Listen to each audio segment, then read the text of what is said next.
Chapter 7. Mr. Bennet's property consisted almost entirely of an estate of 2,000 a year, which, unfortunately for his daughters, was entailed, in default of heirs male, on a distant relation, and their mother's fortune, though ample for her situation in life, could but ill supply the deficiency of his. Her father had been an attorney in Meryton, and had left her £4,000. She had a sister married to Mr. Phillips, who had been a clerk to their father and succeeded him in the business, and a brother settled in London in a respectable line of trade.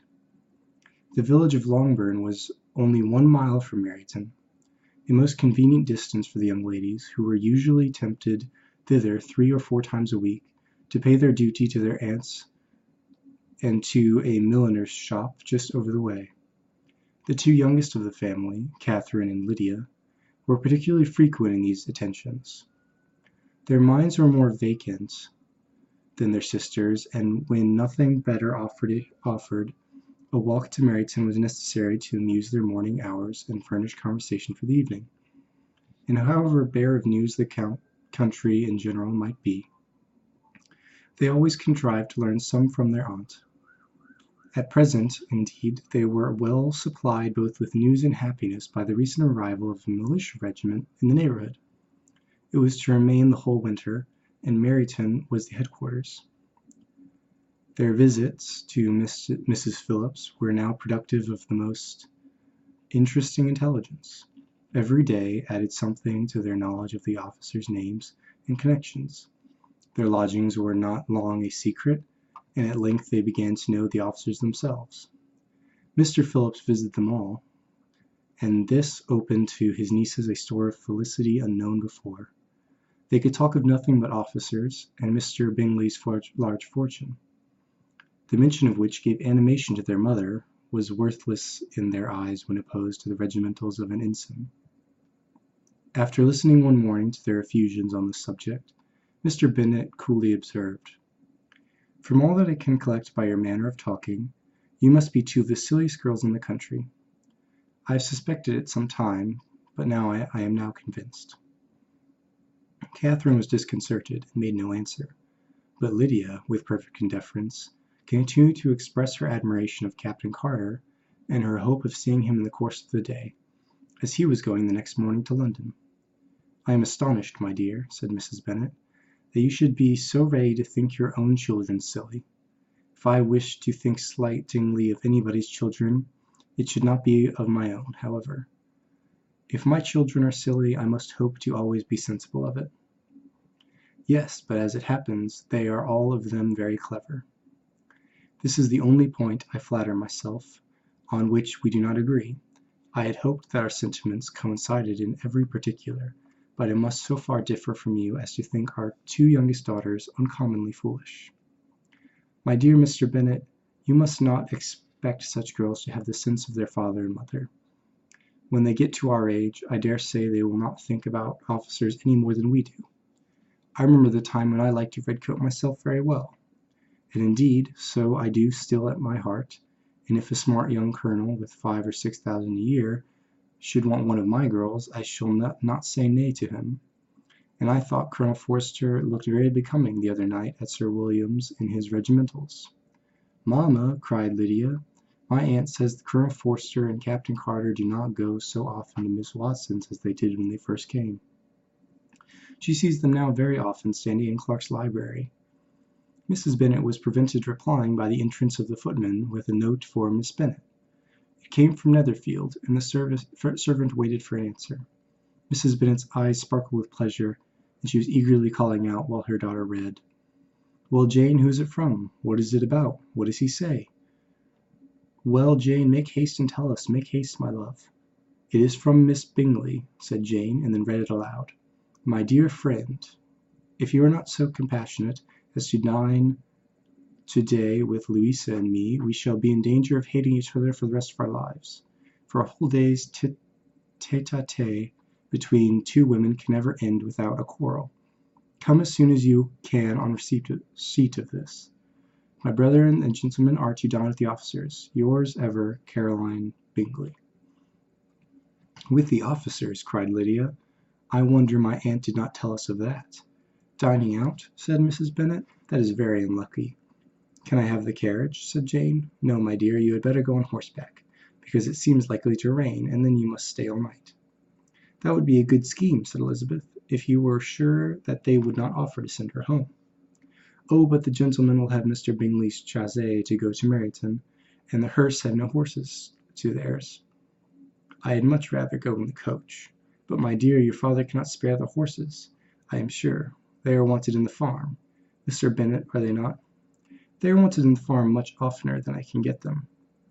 "But if you have got the time to-day," said Elizabeth, "my mother's purpose will be answered." She did at last extort from her father an acknowledgment that the horses were engaged. Jane was therefore obliged to go on horseback, and her mother attended her to the door with many cheerful prognostics of a bad day.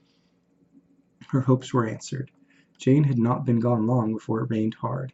Her sisters were uneasy for her, but her mother was delighted.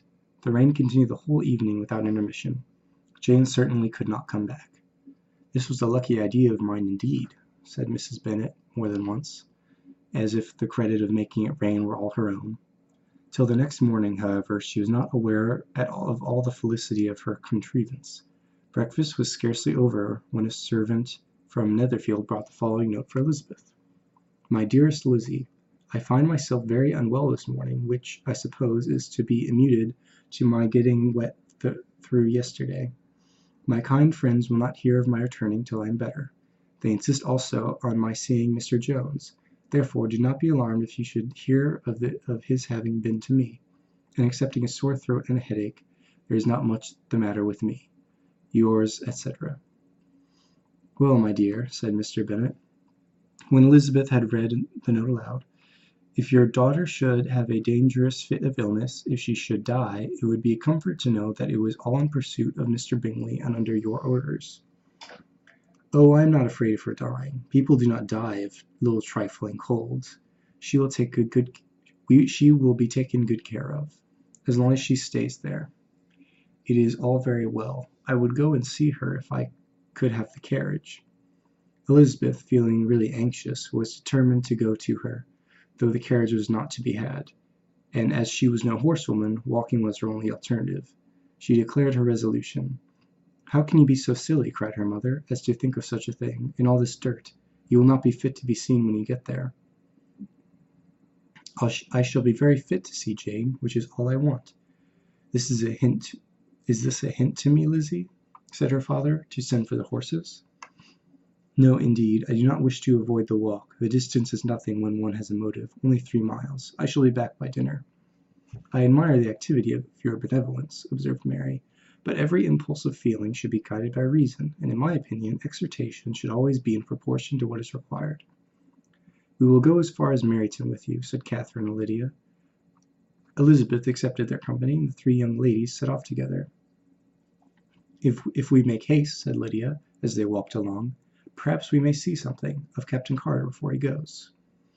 In Meryton they parted. The 2 youngest repaired to the lodgings of one of the officers' wives, and Elizabeth continued her walk alone, crossing field after field at a quick pace, jumping over stiles and springing over puddles with impatient activity, and finding herself at last within view of the house, with weary ankles, dirty stockings, and a face glowing with the warmth of exercise. She was shown into the breakfast parlour, where all but Jane were assembled, and where her appearance created a great deal of surprise. That she should have walked 3 miles so early in the day, in such dirty weather, and by herself, was almost incredible to Mrs. Hurst and Miss Bingley, and Elizabeth was convinced that they held her in contempt for it. She was received, however, very politely by them, and in their brother's manners there was something better than politeness. There was good humour and kindness. Mr. Darcy said very little, and Mr. Hurst nothing at all. The former was divided between admiration of the brilliancy which exercise had given to her complexion, and doubt as to the occasions justifying her coming so far alone. The latter was thinking only of his breakfast. Her inquiries after her sister were not very favourably answered. Miss Bennet had slept ill, and though up was very feverish, and not well enough to leave her room. Elizabeth was glad to be taken to her immediately, and Jane, who had only been withheld by the fear of getting alarm or inconvenience from expressing in her note how much she longed for such a visit, was delighted at her entrance.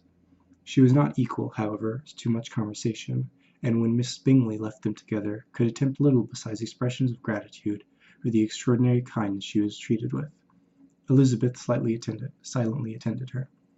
When breakfast was over, they were joined by the sisters, and Elizabeth began to like them herself, when she saw how much affection and solicitude they showed for Jane. The apothecary came, and having examined his patient, said, as might be supposed, that she had caught a violent cold, and that they must endeavour to get better of it, advised her to return to bed, and promised her some draughts. The advice was followed readily, for the feverish symptoms increased, and her head ached acutely. Elizabeth did not quit her room for a moment, nor were the other ladies often absent. The gentlemen being out, they had, in fact, nothing to do elsewhere. When the clock struck 3, Elizabeth felt that she must go, and very unwillingly said so. Miss Bingley offered her the carriage, and she only wanted a little pressing to accept it.